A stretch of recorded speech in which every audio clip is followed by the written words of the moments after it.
domaine de l'hydrodiplomatie, pour lesquels vous êtes invités à suivre une formation en Égypte, je n'ai pas voulu que cette formation-là parte de nulle part.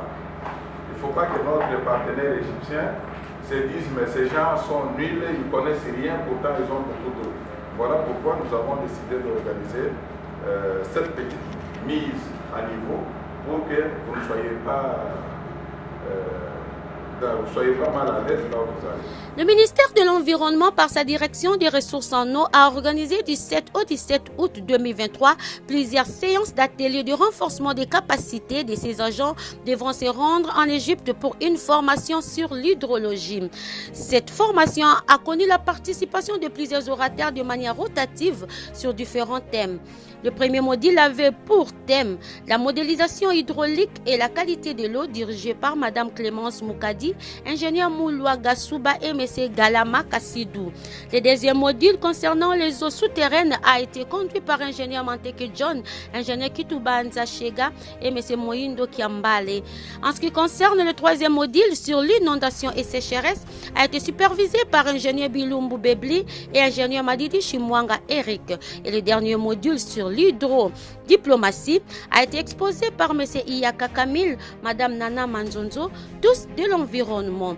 Et enfin viendra l'intervention du professeur Franklin Onyemba de l'Université de Kinshasa à la faculté de sciences politiques et administratives. Cette formation n'a pas seulement pour objectif partage d'expériences entre la RDC et l'Égypte, mais aussi l'élaboration de nos propres lois sur la gestion de l'eau en République démocratique du Congo, surtout avoir la capacité d'assumer la protection de l'environnement, de préserver nos eaux contre les différentes formes de pollution, quelle que soit l'origine, connaître quelques politiques diplomatiques sur la gestion des conflits de nos eaux avec d'autres pays limitrophes de la RDC et aussi amoindrir le risque des catastrophes naturelles en République démocratique du Congo, entre autres les inondations, les érosions, la sécheresse, etc.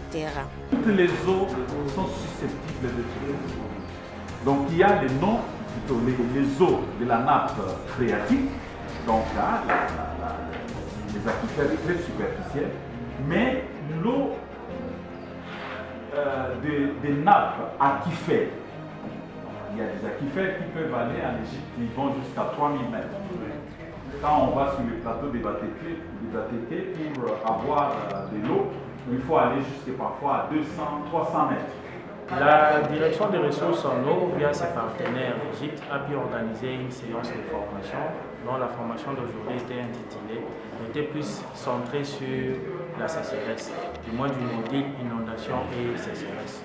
Cette formation aura un avantage vraiment favorable concernant principalement notre direction, qui est le gestionnaire de l'eau, et nous allons aussi l'étendre dans d'autres domaines où l'eau intervient, tels que nous le savons, la sécheresse aussi.